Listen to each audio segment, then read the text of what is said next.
Hi everyone, this is Emmy. Today I'm going to show you how to crochet these very easy boot cuffs and texting gloves. I'm working with worsted weight yarn and a 5.5mm crochet hook.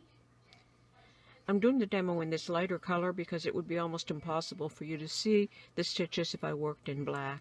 So start with a foundation chain, and here are the number of stitches to start with for each size.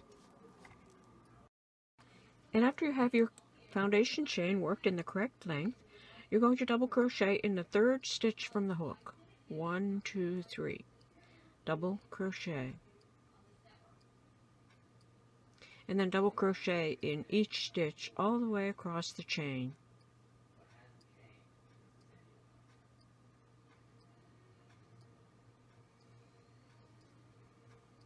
Like that, all the way across the chain.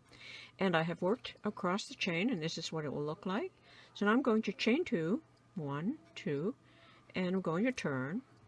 And I'm going to work a front post double crochet in the first stitch. So yarn around the hook, insert the hook under the stitch from the front, and double crochet. Double crochet in the next stitch. Front post double crochet in the next stitch. Double crochet in the next. Front post double crochet, double crochet. And you're going to work all the way across the row. And this is how it will look. And it gives you a texture that is similar to a ribbing. So now I'm going to pull in my other color, and I'm going to lock it in by taking one stitch with both the working yarn and the yarn end, and then one more chain, and that's going to be equivalent to my first double crochet. And I'm going to turn my work, and I'm going to double crochet in the back side of the stitch. The back side, double crochet, and then double crochet in the front side of the stitch.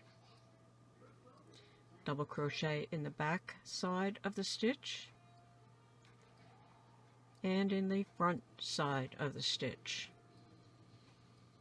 Back side, double crochet, front side, double crochet, back,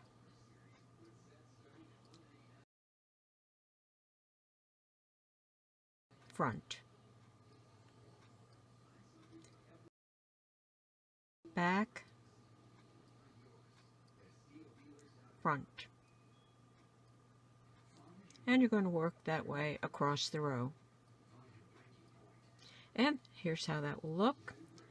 Now you're going to chain 2 and turn. And you're going to repeat that row. You're going to make a double crochet in the back side of the stitch and then in the front side of the stitch. Back side of the stitch, front side of the stitch, like that. And for the rest of the pattern, you just repeat that row until you have the correct length, and it will give you this lovely texture, and it's prettier than just a regular double crochet. And when you get to the other end, you're going to work the opposite band in the same way, one row of double crochet and then one row of front post and regular double crochet stitches. And then you can fasten off. And there's what it will look like. You'll have a black band on the bottom and on the top, and you'll have this lovely texture. For the texting gloves, you're going to sew the seam, but you're going to leave an opening for the thumb. And there's what they will look like. If you would like to learn how to make this easy flower from scraps of fabrics, I put the link below. And here's the chart for the number of stitches that you will need for the leg warmers. And work them the same as the texting gloves and then sew them into a tube. So there you go. That's how easy it is to crochet a set of leg warmers or boot cuffs and texting gloves. Thanks for watching. Bye for now.